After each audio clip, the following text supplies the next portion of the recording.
वहां पर जा करके ब्राह्मण देवता बैठ गए। गैया को मैया क्यों कहते हैं? जो संवेदना माँ के हृदय में होती है वही संवेदना गैया के हृदय में होती है, इसलिए गैया को मैया कहते हैं।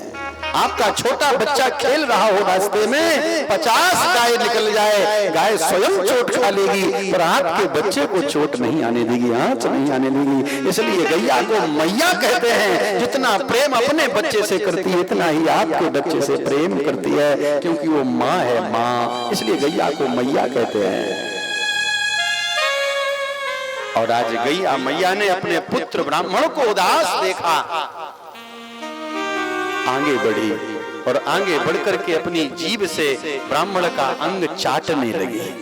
बोल नहीं सकती है, संकेत कर रही है कि जिसके लिए तू चिंतित हो रहा है, जिसके लिए तू चिंता कर रहा है, उसको मैंने सुरक्षित रखा है, तू चिंता काहे को कर रहा है। और जैसे ही जिह्वा से ब्राह्मण के अंग को छुआ गैया मैया ने, तो ब्राह्मण की दृष्टि गैया मैया के ऊपर पड़ी। आहा, समझ गए मेरी गैया मैया फलवती है, फलवती है, प्रसन्न हो जाते हैं। पत्नी है वासना और माँ है उपासना। पत्नी है वासना और माँ है उपासना। पत्नी से क्या मिली? पीड़ा। पत्नी से मिला कष्ट, धुंधली ने कष्ट दिया। और जैसे ही गैया मैया के पास पहुंचे सो प्रसन्नता मिल गई। माँ उपासना है, उपासना से प्रसन्नता मिलती है और वासना से पीड़ा मिलती है, वासना से क्लेश मिलता है, वासना से कष्ट मिलता है। पत्नी है आसक्ति और माँ है मुक्ति, माँ है भक्ति, माँ है आदर्श, माँ है सदाचार, माँ है ज्ञान, माँ है प्रेम, माँ है श्रद्धा, माँ है भक्ति, माँ है मुक्ति। गैया मैया के पास पहुंचे, प्रसन्नता आ गई। और जैसे ही संत के कहे अनुसार 1 वर्ष पूरा हुआ तो आत्मदेव ब्राह्मण के यहाँ गैया मैया के माध्यम से एक बेटा की प्राप्ति होती है, जिसके कान गाय की तरह हैं, सो नाम गोकर्ण हो जाता है। बोली गोकर्ण जी महाराज की, गोकर्ण नाम पड़ा। इंद्रियों को संतुलित रखने वाला जो ज्ञान है उसका नाम है गोकर्ण। गोकर्ण ब्राह्मण देवता ने धुंधली से कहा, देख 2 बेटा मिल गए ठाकुर जी की कृपा से, अब ऐसो कर बालकन को नामकरण कराए ले। तो धुंधली बोली, तुम ही अपने जो गैया मैया से बालक मिला वाई को नामकरण कराओ, मैं अपने बालक का नामकरण स्वयं करूंगी। तो गोकर्ण जी का नामकरण ब्राह्मणों ने किया, सो नाम का रखा गोकर्ण।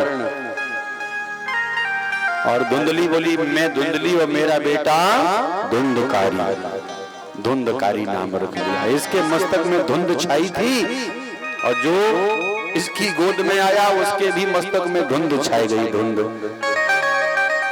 गोकर्ण पंडितो ज्ञानी धुंधकारी महाखलः। धुंधकारी खल हो गया, दुष्ट हो गया, लोगों को सताने लगा, पीड़ा देने लगा, जुआ खेलने लगा, वैश्यागामी हो गया।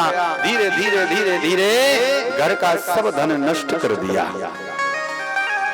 और पिताजी से बोला, लाओ पैसे दो। पिताजी ने कहा, मेरे पास बेटा कुछ नहीं है। तू ऐसा व्यवहार करने लगा, ऐसा आचरण करने लगा कि अब लोग पांडित्य भी हमसे नहीं करवाते, तो धन कहां से आएगा। तो पिता की पिटाई कर दी। और जब पिटाई करी तो आज फिर घर से बाहर निकले।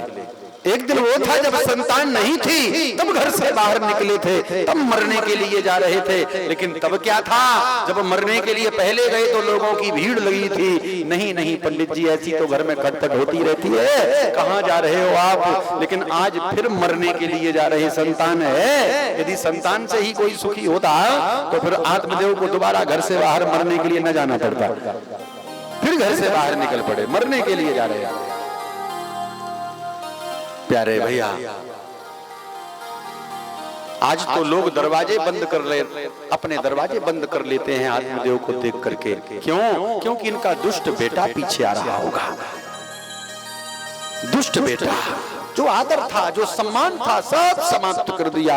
उस धुंधकारी ने रोते हुए जा रहे हैं, आत्मदेव अब तो ऐसी भी कोई जगह नहीं बची जहां पर हम मर सकें। क्वा तिष्ठामि क्वा गच्छामि को मे चिंता व्यपोहयेत। अब मैं कहां चला जाऊं, अब तो मरने के लिए भी कोई स्थान नहीं बचा है। और उसी समय श्री गोकर्ण जी महाराज आ गए। प्राणस्त्यजामि दुःखेन आकृष्टं मम संस्थितम्। अब तो मरने के लिए भी स्थान नहीं बचा। गोकर्ण जी ने कहा, पिताजी ये शरीर मरने के लिए नहीं है, तरने के लिए है, उद्धार के लिए है, कल्याण के लिए है। मरने की बात आप क्यों सोचते हो बार बार, तरने की बात आप क्यों नहीं सोचते हो? ये दुख आलय है, ये संसार क्या है? बोले दुख आलय। यहाँ पर कोई सुखी नहीं है। काजल की कोठरी में कोई घुस जाए तो क्या बगैर दाग के निकलेगा?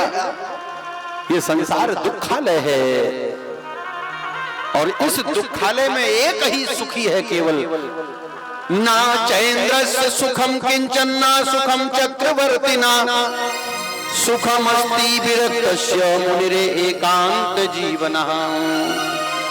आप विचार कर रहे होंगे इंद्र सुखी रहते हैं, तो इंद्र को भी सुख नहीं है। चक्रवर्ती महाराज सुखी रहते होंगे, चक्रवर्ती राजा को भी सुख नहीं है। सुखी केवल एक ही है जो इंद्रियों से विरक्त है, जो संसारी वस्तुओं की इच्छा नहीं रखता है, एकांत में भगवान का चिंतन कर रहा है, भगवत भजन कर रहा है, वही सुखी है, बाकी सब दुखी है।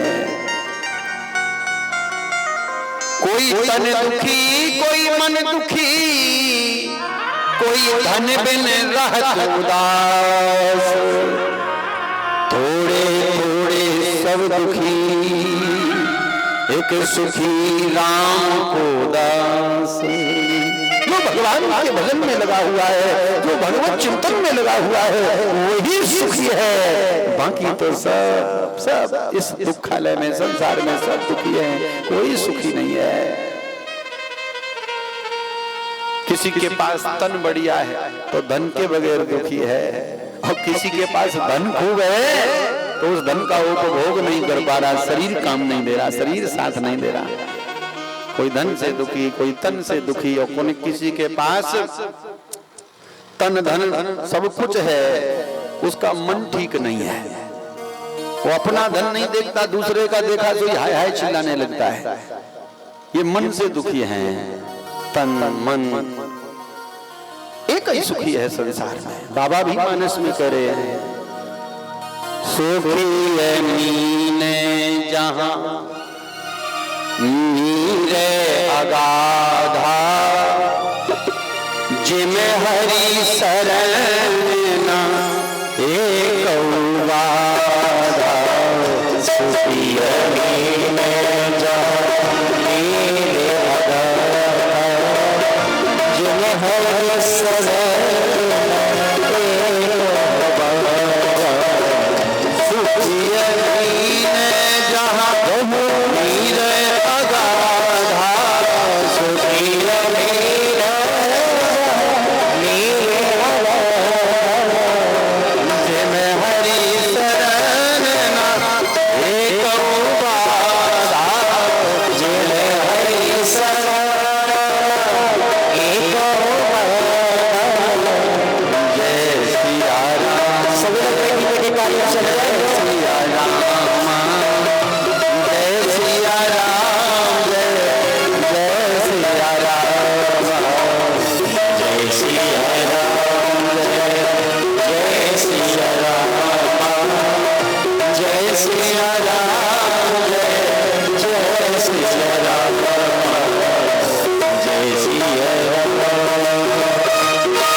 है वो सुखी है, और जो भगवान से मुड़ा है वो दुखी है।